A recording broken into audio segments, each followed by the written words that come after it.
Hello everybody, welcome to the channel, A Day on the Plot. It's the first episode of a new series which I'm hoping to do.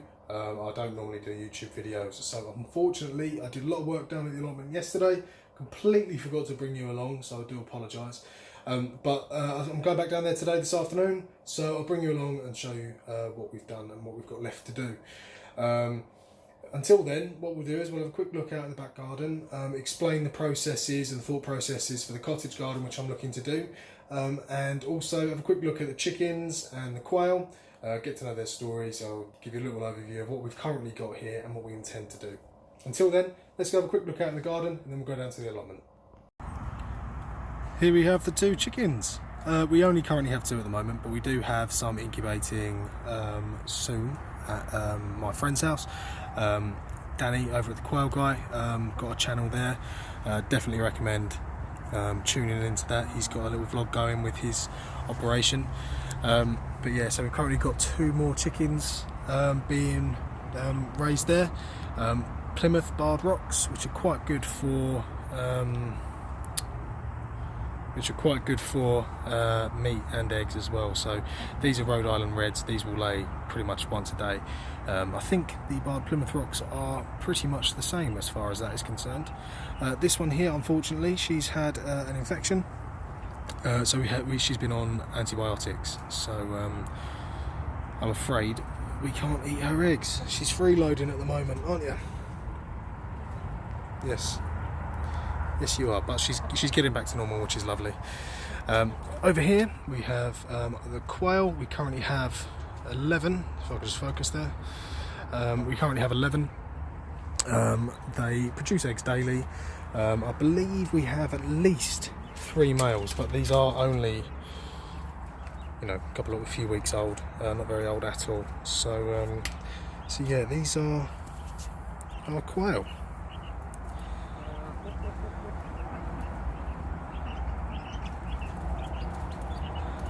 We did come out one day to this one here, this white one here. We did come out the other day. You can see that she's still got a bit of a bump on it, like a bit of a blank spot on her head. Unfortunately, I think something got into the cage and potentially bit her. So yeah, I'm afraid she had to come in to be quarantined. Whilst the chickens, on the other hand, are laying the eggs. We can't eat them, so on the antibiotics we can't eat them, so these are currently being stored, ready for us to dispose of. Over here we have the new pond which we installed. This is only really a recent feature, but we haven't really done much with the garden this year, so this was the biggest feature that we've done so far. We're hoping to attract some sort of frogs or some sort of amphibian here. So looking forward to that. Already when you look into the water you can already see sort of fly larvae and things like that. Now it doesn't sound much, but as soon as you get something colonising, it means the conditions are good for life. So over the next couple of years we're hoping to see this pond established a little bit more, and obviously start to bring in other animals and wildlife. The tall grass here just in the middle there is a Carex plant, incredibly common, also incredibly cheap, which is a plus, and it helps it all get established. We also had Danny as well, the guy I mentioned earlier with the other channel, donate some of these plants. I don't know what these are, but these were initially below the waterline when we put them in, and over in a week or so they've really come up. They're starting to stand up, and obviously we've got some pondweed and things like that, which all seems to be doing rather nicely. So we're looking forward to seeing what we can do with this. Look at this gladioli here, brilliant white, but just with tiny little hints of purple. Absolutely gorgeous. Yeah, so we transplanted this quite late in the year, and it had already sort of sprung up the greenery, and it seems to have lent a bit, but it hasn't stopped it from flowering. Look at that. One of the positives and also a negative when you buy a house is obviously it's a brand new, it's a blank canvas. You can do with it whatever you want. We've had it since October. It's now August, just the middle of August here. So we have really begun to work mainly on little features like obviously housing for the chicken and for the quail, and obviously the wildlife pond here. When we got the quail initially, they were actually in this little corner here. As you can see, this black spot here where obviously everything's mulched down and doing quite nicely there. And that's going to be a bed. We're going to put some nice flowers in there and also some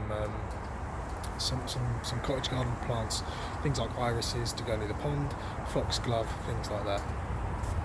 This heap of greenery all came from here. Now the previous owners, I believe, had intended to start up a bed over here with all of this stuff here, things like red robin, box plants and stuff, to try and maybe disguise the chain link fence at the back.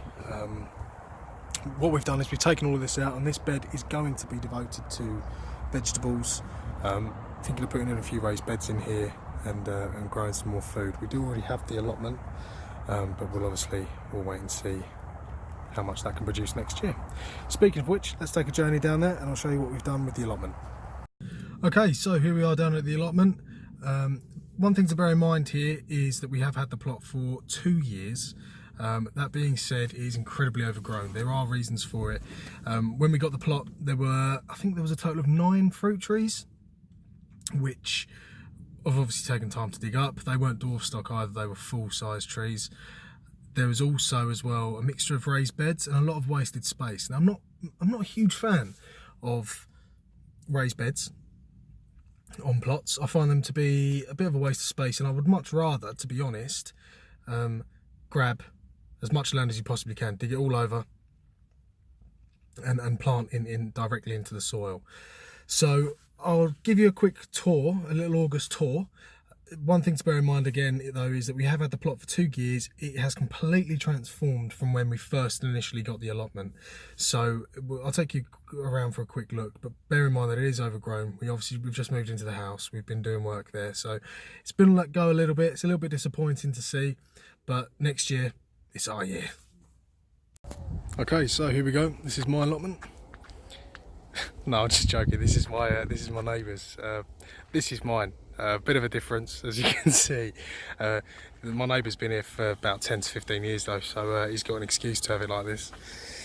If we start right from the very beginning, this area here been completely unworkable this year, mainly because we did have 1, 2 and a third tree. Obviously the roots, these weren't dwarf stock either, so the roots have gone completely mental, and obviously they go way beyond the canopy, so a lot of it I could only really dig up to where the sweet corn plants are. So big job on this year, on this winter, get these out, get this worked. We've got the sweet corn plants here. These have done okay so far, to be quite honest. We've had a bit of a strange year. I mean, even the neighbour was saying that his haven't been too great. Excuse me. They're not very big, and the ones that we have had they've been okay. Basically, what you want to watch out for on these cobs is when they throw up these silks. As soon as they go black and much more stiffer than this, that's when they're ready to go. If you just pop a nail into the kernel, one of these is ready to go, for example. If you just pop a nail into one of the kernels there, if it comes out like a milky substance, then yeah, they're ready to go. We do have here a pumpkin. This here was literally just a little experiment, just something to chuck in the ground, really. It's not very big, but it will certainly do my daughter for Halloween. So yeah, he's doing all right. If I take you over to the right hand side, which is just over here, obviously massive bag here, trying to get rid of all the waste that we had before from the previous tenants. We've got a rhubarb, which is just over at the back there, as you can see just here. Very thirsty plants. Didn't think it was going to make it when we had the heat wave over here in the UK. Really hot temperatures, and obviously where I was working at home, really couldn't get the time to come down here and keep an eye on these.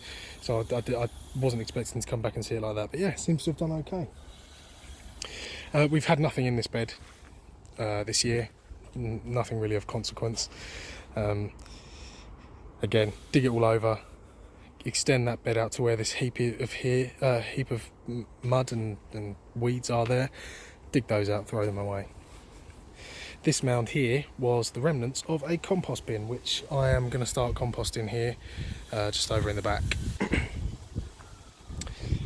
If we take you over to the right hand side, the left hand side of the plot, these here, potatoes, they're a staple, they go in every year so far, and we've had no problems with the potatoes so far. Nothing really to write home about on those. As you can see, massive weed bed here, very unfortunate. We did have some carrots in here. As you can see, they are coming up, but obviously I don't hold out any hope at all whatsoever. They've been choked off. So I'm afraid this has been left and wasted again. We've had over here some beetroot this year. We have had a few off.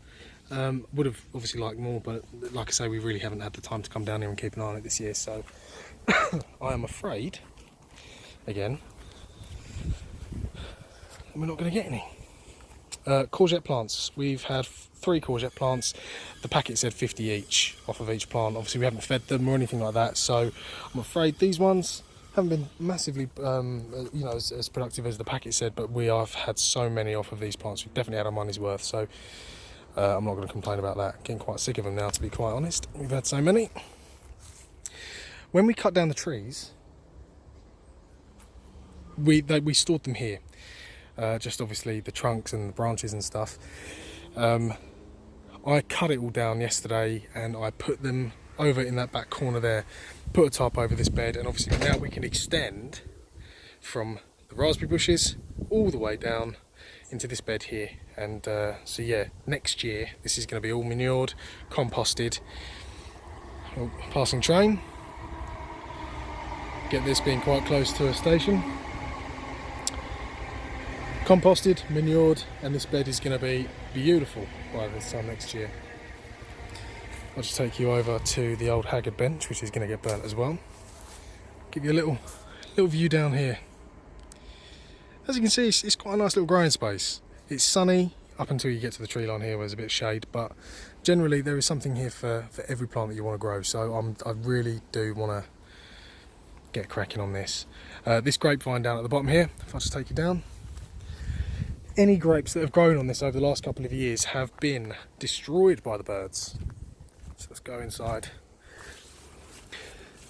So as you can see, nothing. Oh, there we go. No, there's some there. Again, not going to hold out any hope. It's a very sparse bunch as well. Look at it.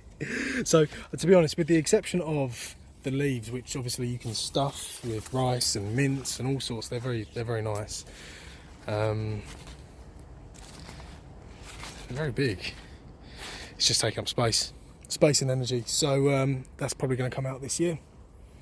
We've also got over here our raspberries and nettles, but we'll ignore them. The raspberries have come up really well this year.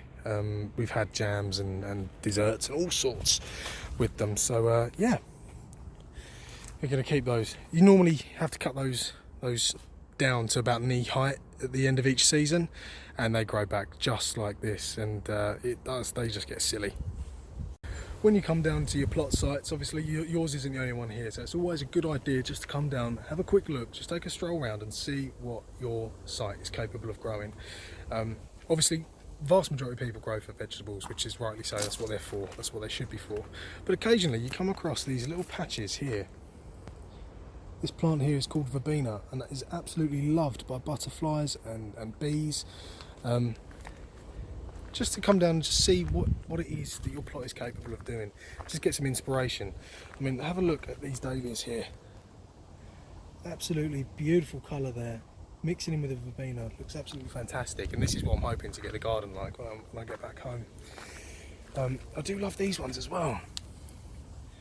These dahlias, massive, beautiful colours, and obviously the shape as well. Just draws you straight to it.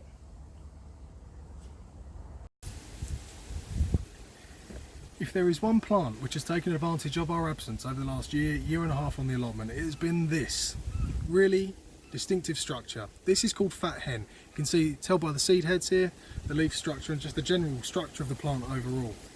Again, it's called fat hen, and chickens absolutely go mad for it. So if they're going to take advantage of my plot, I'm going to take advantage of that, and when I get home, I'm going to feed load to the chickens.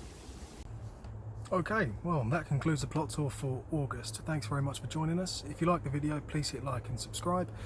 If not, please feel free to leave comments down in the comments box with tips. We're always open to ideas. Obviously we're quite new to this ourselves. As you can see, it's a big work in progress, and with autumn just around the corner, falling on the 23rd of September this year, it's not very far at all, so we've got a lot of time now to really start and make a big difference to this space and turn it into something we're proud of. Don't forget, check out Danny's channel on the Quail Guy. Very good experienced vlogger with a good quail operation going over there as well, for some good hints and tips on how to do it yourself. Okay, cheers, take care guys. It doesn't matter how hard you think you dug from the previous year, potatoes will always come up. How did I even miss them?